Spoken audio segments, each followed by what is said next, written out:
Welcome to the Love and Purity podcast. Today I'm going to be talking about the connection between Purim, October 7th, and the spirit of Amalek.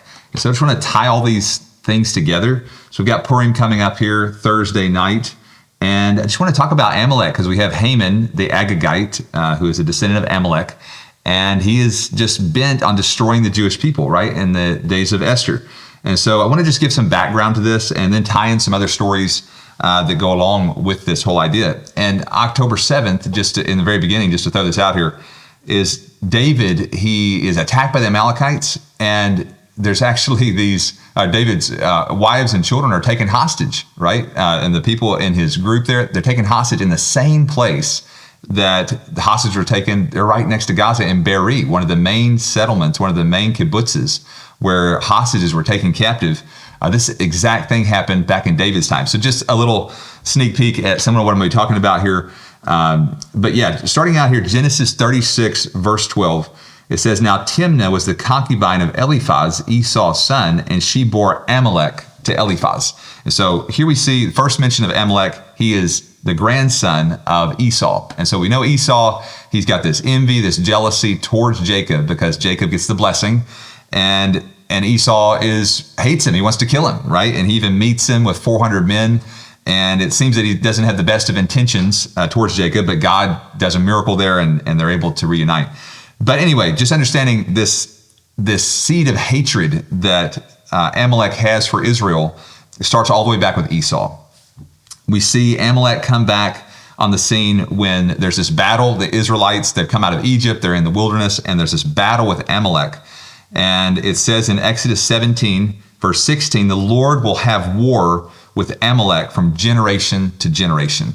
So this is an important truth to realize, is that in every generation, there's someone, typically one main leader, that carries the spirit of Amalek. He wants to destroy the Jewish people, whether it's Hitler, Osama bin Laden, you could go down the list of different people, Haman, all these different characters throughout history.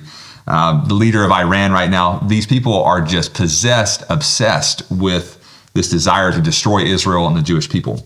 And so this is going back to this verse. The Lord's going to have war with Amalek, the spirit of Amalek, from generation to generation. This is not something that's just going to pass by. It's not going to just be done with in one generation. It's going to be a continual war with this spirit from generation to generation. At the end of Moses' life, he says here in Deuteronomy 25:17, he says, "Remember what Amalek did to you on the way when you came out of Egypt, how he confronted you on the way and attacked among you all the stragglers at your rear when you were tired and weary, and he did not fear God." So here the scripture mentions a few things that it says to remember. Remember the Sabbath, remember Miriam. There's like a list of things that specifically the Torah says to remember, and this is one of them. Remember what Amalek did. God's people need to remember this enemy. When we start getting lackadaisical, we forget that we have an enemy. So here, Moses is telling the people of Israel, remember Amalek, what he did. He particularly targets the stragglers, the weak, the broken. And this is what you'll see as you look at history, whether it's the Holocaust, October 7th, whatever it is, this spirit of Amalek, it's targeting the weak. And so a very demonic thing, a very demonic spirit that's just targeting weak people. And so going on, 1 Samuel, we've got this whole story in chapter 15 of Saul. Saul's supposed to destroy all the Amalekites, right? And he doesn't. He spares the king Agag, king of the Amalekites. And in verse 32 of 1 Samuel 15, it says, "Then Samuel said, 'Bring Agag, king of the Amalekites, here to me.'" He's like, "What are you doing, Saul? You've spared him. God has clearly said to destroy all the Amalekites." And then the story goes on. Samuel, it says, hacks him into pieces. This is God's justice for Agag, the king of the Amalekites. And so moving on, we've got the story I mentioned earlier about David, where he is attacked by the Amalekites. They take these hostages away. Thankfully, they're able to recover the hostages, the wives and the children that were stolen by the Amalekites. An interesting thing about this story is that we see David, he's facing this spiritual battle because, the people actually want to stone him. They're like, you're a terrible leader. They go to stone him, and he goes and strengthens himself in the Lord. And we're going to notice this theme throughout all these conflicts with the Amalekites is there's this spiritual component that those that recognize this is a spiritual battle. And, as the scripture says, we battle not against flesh and blood, but against principalities and powers. This spirit of Amalek, this principality of Amalek is something that has to be fought in a spiritual way, as we're going to see as we continue going on. Psalm 83, this is a psalm talking about these nations that want to form a confederacy to attack Israel. It says in verse 4 of Psalm 83, they have said, "Come and let us cut them off from being a nation, that the name of Israel may be remembered no more." So this is the end goal of the spirit of Amalek, is to totally annihilate Israel. They don't want the name of Israel to be remembered anymore. And it goes on and talks about the nations that are a part of this, and Amalek is one of them. It has names a few different nations, the Ishmaelites, Moabites, Hagrites, but then Amalek is one of these nations that Psalm 83 mentions. Going forward to Queen Esther, she's in the queen position and she's pleading with the king that her people will be spared. We see this in Esther chapter 8, verse 5. She says, "Let it be written to revoke the letters devised by Haman, the son of Hammedatha, the Agagite," which remember is a Amalekite, "which he wrote to annihilate the Jews." So here we're seeing again this desire to annihilate, to totally destroy the Jewish people. An interesting historical fact, Hitler was so convinced that he was going to accomplish this mission of destroying all the Jews that he was working on building museums to memorialize this people that he was hoping to totally destroy, just to kind of give you an idea of how convinced he was that he was going to destroy them. And we see this same pride, this same thing with Haman, is he's pretty convinced that he's going to just destroy all the Jews. This was a huge empire that the king of Persia there that he ruled over, and so you're talking about a mass slaughter if this was to go through what Haman was devising.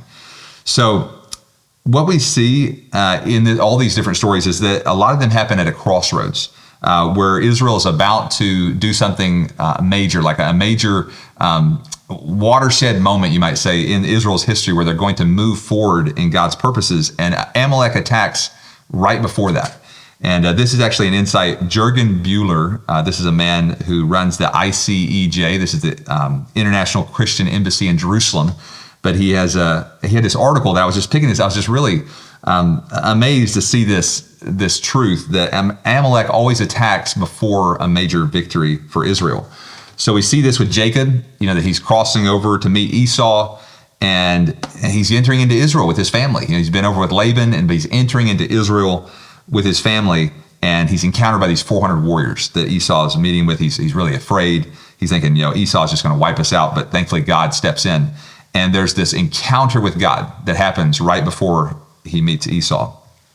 And so right there, it's a crossroads in the history of Israel.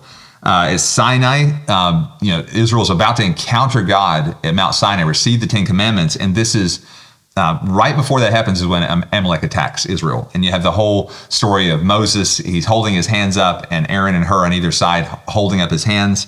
And there's this spiritual battle, right? That Moses is, as long as he's got his hands up, Israel is winning the battle. So his hands comes down. There's this spiritual element of, as long as like Moses is looking to God, his hands are up in praise to God, then Israel's getting the victory. David, as I mentioned, he strengthens himself in the Lord. He realizes this is not a battle that I can win just by, purely physical means. He's going, I got to have God's help. He's humbling himself. He's strengthening himself in the Lord. And then he goes and recovers the hostages. The book of Esther does not tell the people when she finds out that that the decree has gone out to destroy the Jewish people. She doesn't tell them, go get your weapons together. We're gonna, that's not the first thing she does. She says, gather the people together and fast and pray for 3 days. And so she realizes the spiritual nature of this battle. And also there's this, Nehemiah was actually in Israel at this point. The story of Nehemiah happens about 30 years after the story of the book of Esther.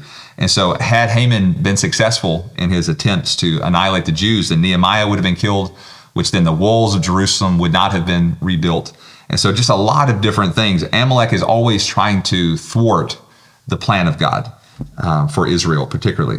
And then we see tragically the Holocaust happening. And then, but out of that, this Amalek is trying to destroy the Jewish people in the Holocaust, but then the nation of Israel is born just a few years later.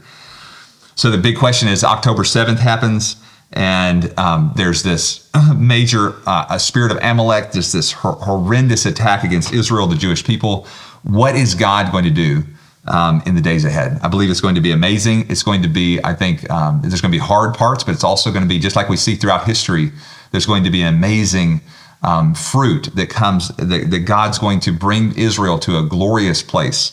And so I just want to encourage all of you listening to realize there is a spiritual battle going on. And our part is that, I think most of who I'm speaking to is in the nations. I encourage you to fast and pray. We're approaching PURIM. This day we're remembering God's deliverance for the Jewish people. So just like Esther fasted and prayed, I encourage you, wherever you are, take a day, fast and pray, seek God, ask Him for the peace of Jerusalem, ask Him for the release of the hostages. This is so important. We're seeing right here in the USA a 360% rise in anti-Semitism in the U.S. since October 7th. Over 10,000 incidents of anti-Semitism since October 7th. 2/3 of students enrolled in elite colleges here in the United States, they said that there was issues with anti-Semitism. So a huge issue. This is not something we can just turn a blind eye to. We need to be engaged. We need to realize this is a spiritual battle. Satan is trying to blind people and really deceive them about God's plan for Israel, God's plan for the Jewish people. And so we need to be those that are standing up and praying and really seeing God's will come forth. So I just encourage you to engage in God's plans for Israel. He is going to raise up watchmen on the walls of Jerusalem who would never hold their peace day or night until He makes Jerusalem a praise in all the earth. So God bless you out there. This is the Love and Purity podcast. We're calling disciples to a lifestyle of love and purity in joyful expectation of the coming King. So God bless you all.